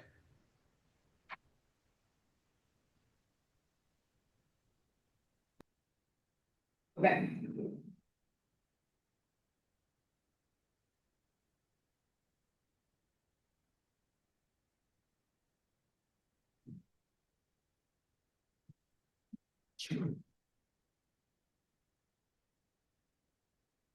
Okay. Can you provide an estimate of economic impact on state agencies? So that's HLO, so I can figure out what agency. How have you included the cost of compliance for small business, including an estimated number of small businesses subject to the proposed rule? So I can give like the number of birthing centers. In the past, I've written that generally midwives work like they're their own small business. Maybe they work with a small group, but when I've written it across the total number of licenses that generally they're a small business practicing on their own or in a small group. And it would affect them. So that's the number I usually give, is the number of licensees. Anything other small businesses that it would affect? Just like around about 100 licenses. 4, I think. This is Misha. Would this, I guess, if a small business includes a midwife proctor or some other individual who would be a proctor, might that, I don't know. Maybe. It's not that big of numbers. I know we're talking every 3 years to do this examination, but No, that's a good point. Like Ollie, she's not a midwife. She's not a midwife.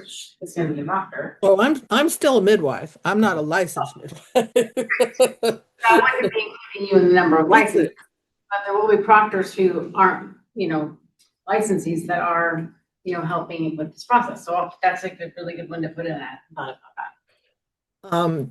This is Holly again. It can also impact businesses that offer specific CEUs on legend drugs and devices training, that the training is no longer required.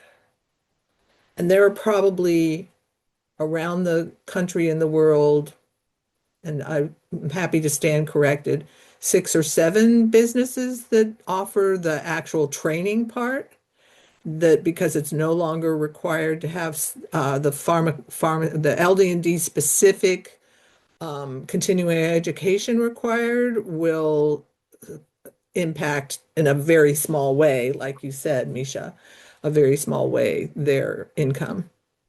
So Those are all things I don't know about, so thank you, I appreciate it. So we've identified the types of businesses. Description, expected reporting, record keeping. I think I can do that one, so it will be a proctor, they will have to keep records, the training, the applicant or licensed to find their own records. HLO will have additional records to keep. Any, I think records I have a good handle on that. An estimate cost of professional services required to comply with the rule. I think that's just the LDMs in Oregon.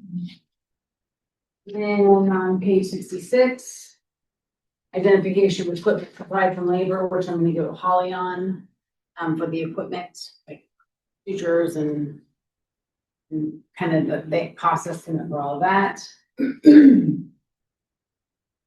Small businesses were involved in the development of the rule.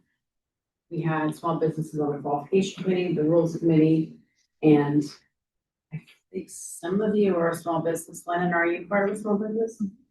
So yeah, so they were definitely part of writing the rules, the draft rules.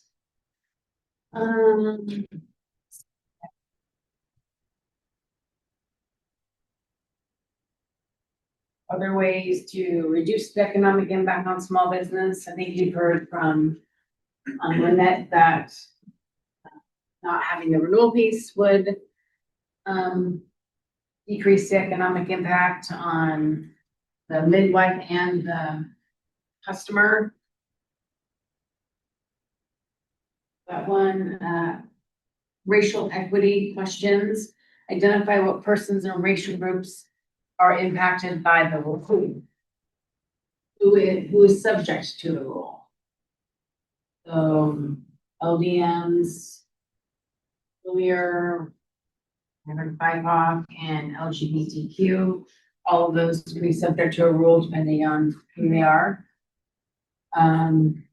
What issues does the rule address? So it's requiring when you apply for a license that you pass these exams, and every 3 years when you renew. So that a lot of this is reiterating the same thing over and over. So you guys know. Again, which racial groups will be affected by the rule. There are other things. Other that I haven't covered there. Okay, page 67, I'm sorry. Do any current stakeholders represent the racial groups likely to be affected by the rule? Identify what persons and racial groups are impacted by the rule. I should have asked that question 3 times. Is there any stakeholder groups like associations? I don't know any.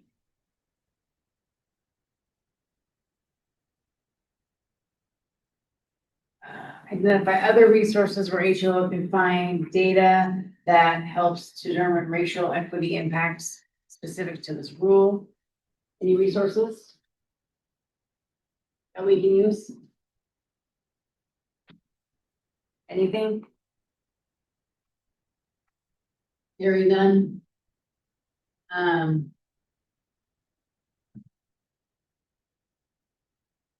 Solicit from the committee members, they thought they didn't have any when we did that, but they went through the same process. Committee. Okay. Any questions about the fiscal impact statement other than what we already discussed? And I got a lot of feedback. We reviewed the rules and then some impact on that actual document. And now we are to page 69. To approve the proposed rules, make changes, and then approve the proposed rules, approve them as is. And that will be a vote. Right, so I think earlier we were talking about whether we're gonna vote today for sure. That's the plan. That would be my recommendation. Okay. And if people don't agree, they would vote no. Yeah. What do you guys do? This is Lynette, and I propose an adjustment to the agenda, would be to have the public and interested parties feedback first before the vote. Does anyone second that motion?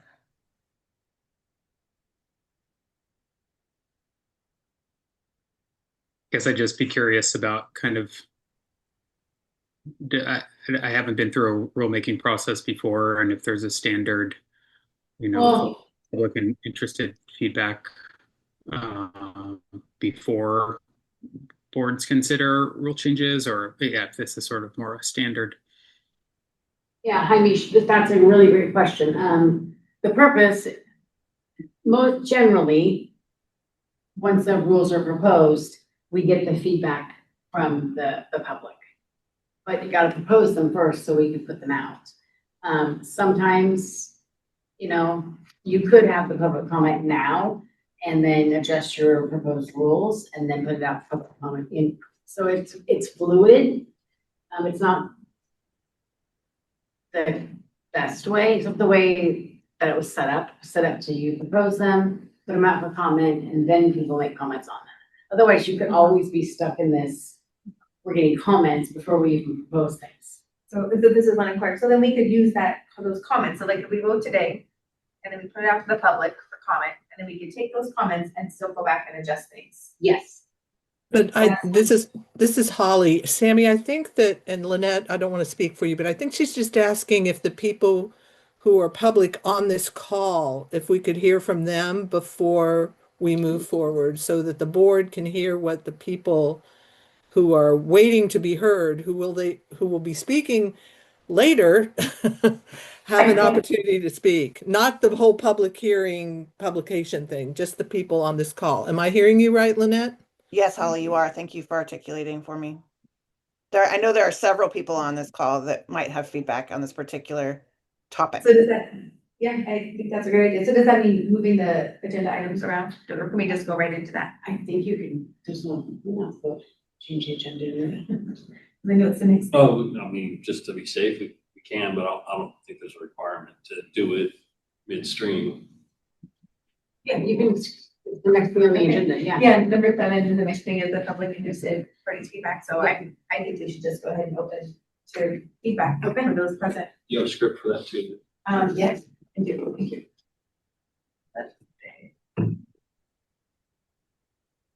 The very end is the main one. Sorry. Okay, now this is. Closer to the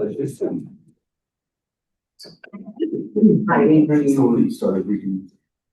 The first one. It's. Oh, I see. Oh, okay. It's at the bottom. Okay. Right. Thanks, Josh. Here we go. At this time, the Board of Directors and Midwifery will hear public and interested parties' feedback. Public comment is limited to matters listed on the meeting agenda or topics relevant to this board's statutory authority to regulate. Comments will be limited to, we want to have time, like 10 minutes For each person? Oh, for each person, maybe 3 minutes? 3 minutes. 3 minutes per person. I was thinking for the whole block. So it will be limited to 3 minutes per person. You will not be allowed. If you are disruptive to the board's conduct of its business. If you are called on to comment, HLO staff will request the public member to unmute themselves. The chairperson and HLO reserve the right to end a person's comment early and have the HLO staff mute the public member if the comment does not pertain to matters listed on the meeting agenda or topics relevant to what this board has statutory authority to regulate. Are there any members of the public who wish to comment? If so, please raise your hand or use the Zoom raise hand feature and wait to be acknowledged. I see Rebecca. All these little things. Yeah, it's like, Couple. yeah, Rebecca, I think, raised her hand first. Okay, should I go ahead? Go ahead, Rebecca. Okay, I'll be very quick. I've read through the proposed rules and I'm in favor of everything except for the recertification every 3 years. And the reason that I am opposed to this is that it is different from every other requirement for every other type of midwife. CNMs, including CNMs across the state of Oregon, and then in line with CPMs in the state of Washington, are required to test once for the duration of their career. I find that having to retest every 3 years is unfair for a particular and singles out one type of midwife when there are no other appreciable differences. causes undue hardship, which, as always, will disproportionately affect people of color. That's my whole comment. Okay, thank you. And go on to Carrie, has your hand raised? Yeah, hi, this is Carrie Riley. I am a community birth midwife, and I would like to agree with that as well. Holly, I do hear you that you have done some of the certifications and you want to elevate the skills of the community midwives. I feel like if there are people who are inexperienced and shying away from providing necessary skills, that yes, that is a problem. To have every midwife have to deal with the repercussions of that is, as you said, annoying. I don't know if there's space to facilitate some of that stuff in some of the structures that we already have in place, such as peer review. Adding in some skill times together or something like that where we can help each other to improve those skills that isn't a strain on the rest of the community.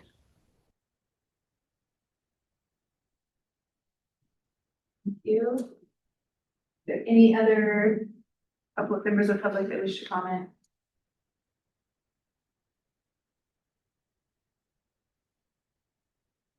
I'm seeing Yeah. So then we want to go back to item 6 and discuss what we're planning for that. So, other board members, and Sammy, are we like, we're gonna ask this again, are we for sure needing to vote today, or is it kind of when we get to decide if we're voting? It's a possible vote. Okay. I mean, if you don't, we want to kind of decide what we're doing in between.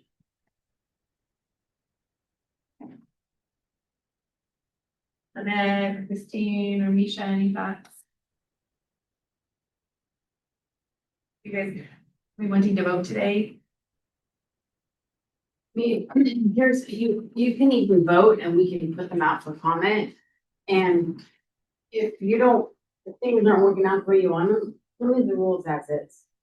I mean, this is all proposal. Once you vote and I file them, then it's proposed and we hear comments and you guys might say, you know what, we're gonna get the renewal piece how it is now, and we're gonna do a review in 2 years and then maybe add it. So you can, once you filed, you've got a lot of flexibility, but you've at least started the process. Okay.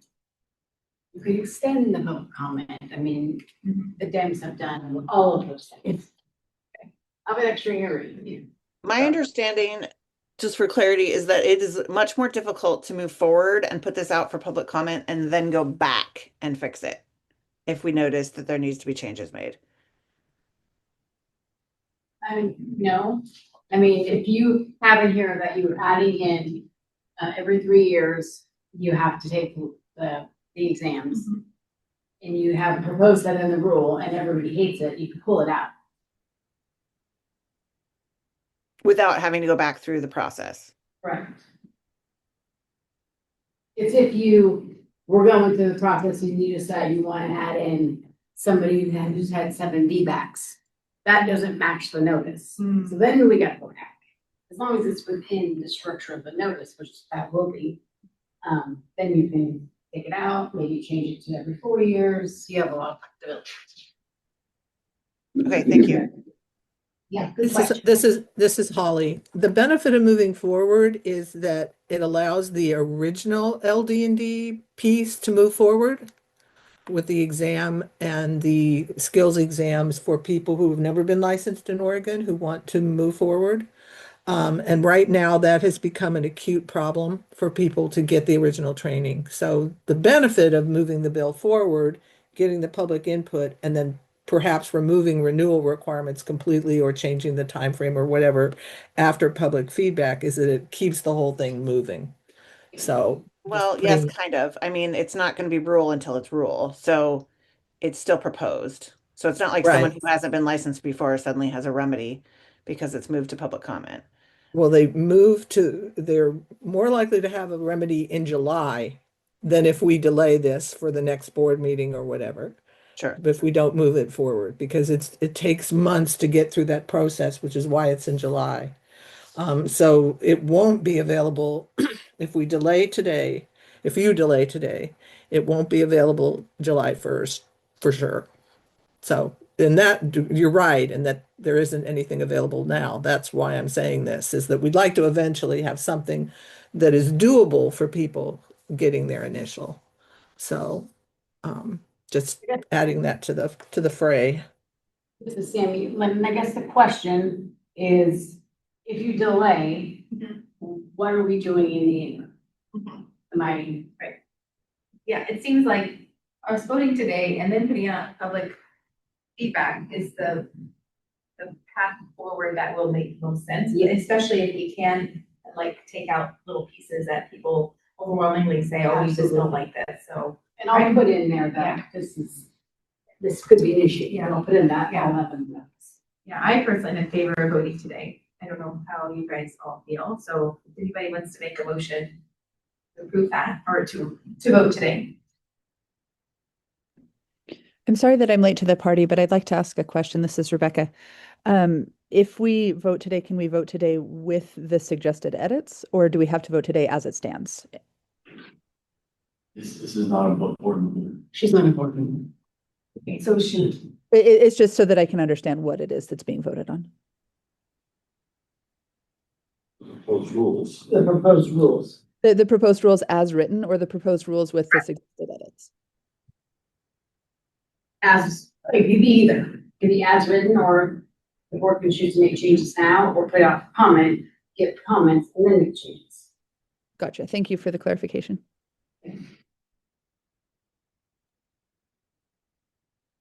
This is Misha. I'm certainly happy to make a motion. You know, to me, I feel like comfortable with voting on the proposed rules as they're written today. I think a lot of. are comfortable or aren't, I didn't hear this. I am. Sorry, I am comfortable. Yeah, I think it sounds like a lot of work has been done. This has been a long process, and I think obviously getting more widespread public comment is important. And to me, it feels like that's right in line with I think where we're at. So I don't think for me delaying a vote helps me decide that any better. Great. This is Christine. I agree. I think I feel comfortable just voting for the proposed rules as they are. And Sammy, this is Bob. The question is, Sammy, when we get public comment, when the proposed rules go out, we share that with the board. The public comment? Yes. Oh, they have to consider it. Yeah. So it's not like we're going to get public comment and not do anything with it. We'll bring it to the board. The board will review it, and we'll continue to work on the rules. But until it's out to the public, it's kind of going to be, we're just standing still. Yeah. So, yeah, right now it's like the only public comment we've had are people that have shown up to the meeting, the public out there that isn't here today, that hasn't, you didn't even see it. Correct. Right. So Yeah. this is Christine. Do we just need to then make a motion? Motion to approve the proposed. This is Christine, and I make a motion to approve the proposed rules. I'm sorry, I'm trying to figure out how to say it. Is there a second? This is Misha. I second. Okay, I will now take vote on that. Lennon Clark, aye. And I'm gonna skip the people that are not present. Christy Morales, Aye. Annette Pettibone, Nay. Misha Ronick. Aye. That the only one we have. Mm-hmm. Yeah, That's not a, it's not formal. I have to ask Heather. It looks like she might be. Well, we don't want legal advice. I don't think it's, I need the book. She read, no, excuse me. You know, I think that, I'm looking it up, Sammy. This is Heather. Rebecca Fisher had said she was coming, but was gonna be late. she said she'll be in at 9:10 and I haven't seen her. I mean, it's a quorum. I think it's Right. So shouldn't it be fine since it's a quorum? It's majority rules and a quorum. Look into that. It's tricky.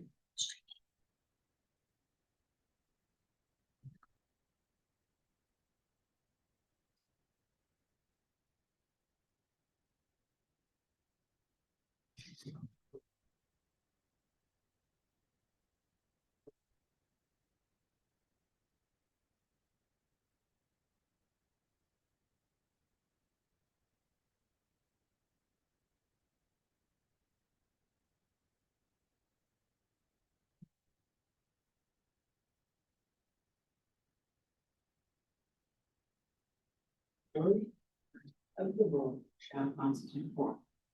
Before I did. But it's 3 yays. Majority of the board. If that's not, So I see what you're saying. but there's some tricky stuff in another book, which I don't have that Heather's looked at. Sorry.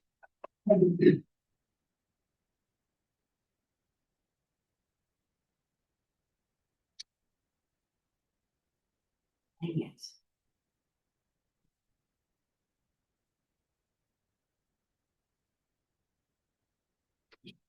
Hold please. It means that, Heather's looking up in the other book. Of the. Please.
You want to take a 5-minute break while Yeah. PG's looking this stuff?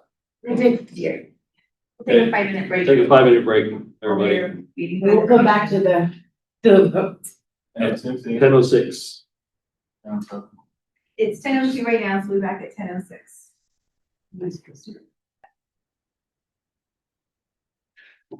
Okay, we're back, so I'm just gonna do a quick roll call to make sure everybody's back and present. Lennon Clark present, Christy Morales, Present. Lynette Pettibone, Here. Misha Ronick. Present. Okay, so Sammy, you had some, or who's gonna Yes, share that so, information about the vote? we got confirmation that 3 is a yes vote. That passed, motion passed. Okay, so motion's passed. We have voted and motion is passed. Yep. Now we go in. Right, and there was a public comment from Emilia, and she sent me that public comment, and I'm just gonna go ahead and read that. Emilia Allen. She says, and that Oregon Midwifery Council will host an information session about the proposed rules during the public comment period. Advised are clear on the changes and can make informed comment. So thanks for sharing that, Emilia, because I think that's important for everybody to know. That we'll make an effort for everybody to really hear that about the proposals. There was a Brooke Francis that wanted to Yeah, provide it was over comment. from the call. She never emailed me joined. this morning, She she emailed. wanted to get- but Okay, she didn't email the comment though. She did not, she just said she wanted to get from. Okay. So we're gonna move on now.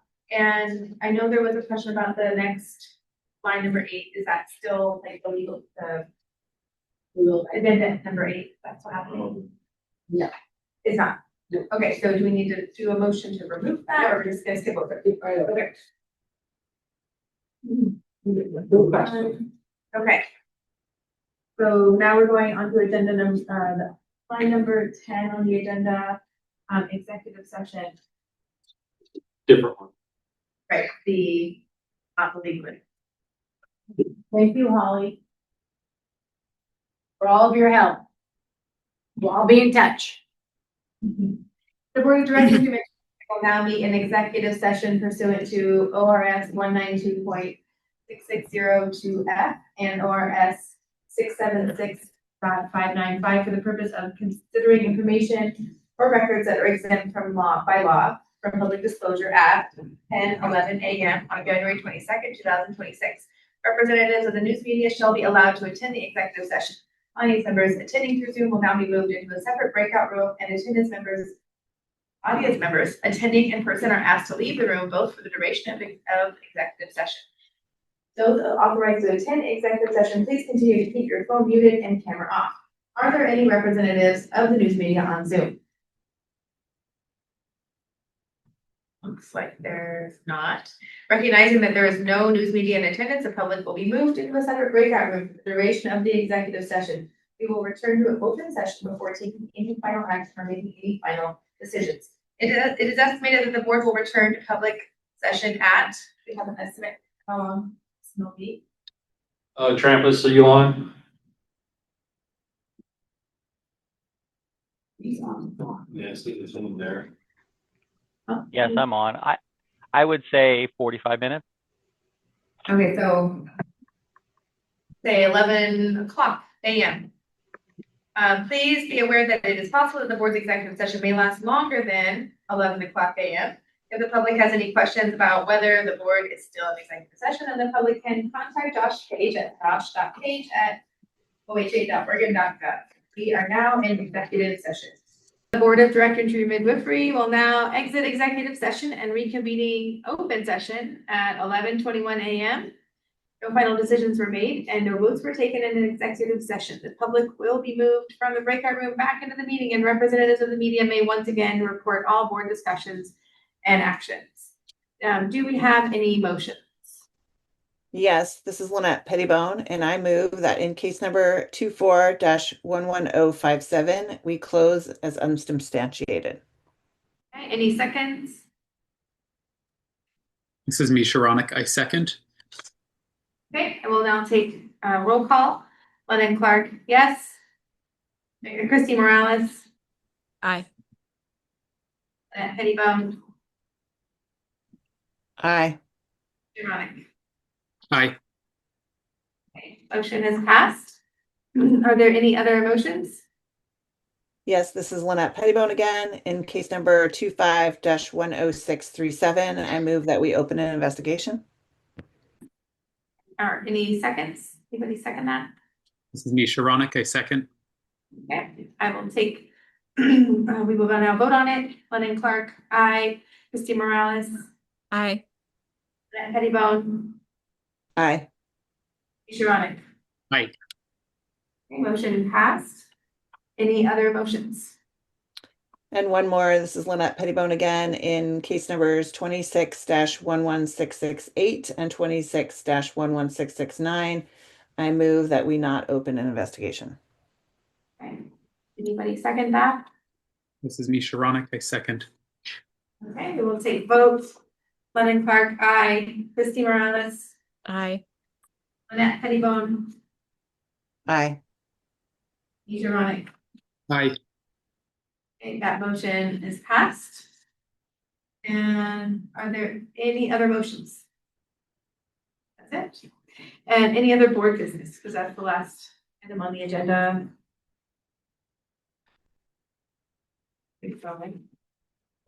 No, we don't have any.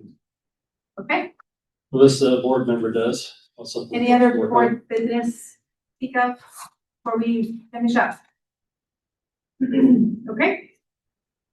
The Board of Directors midwifery meeting is adjourned at 11:23 a.m. Thank you, everybody. Thanks you all. Thank you.